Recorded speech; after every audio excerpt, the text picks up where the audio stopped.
Neste momento, os novos alunos darão entrada no pátio de formatura Marechal Antropópolis e ocuparão um local de destaque no dispositivo.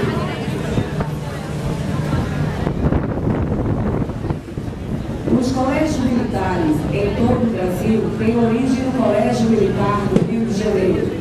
Criado em 6 de maio de 1889, sob a denominação Imperial Colégio Militar, idealizado pelo conselheiro Tomás José Coelho, sua destinação principal era de abrigar os descendentes dos combatentes da guerra contra Solano Lopes, ministrando-lhes educação secundária, profissional e cívica.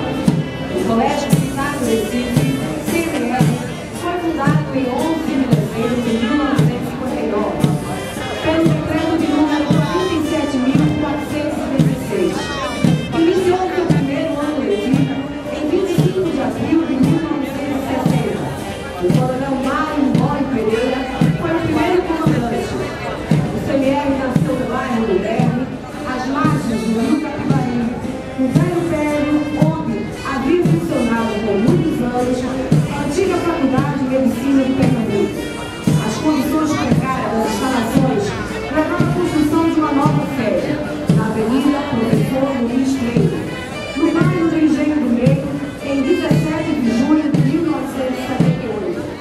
O Colégio Militar do Recife foi transferido mais uma vez para outra sede, na qual funcionou até 31 de dezembro de 1988, data da sua desativação por determinação do Comando do Exército.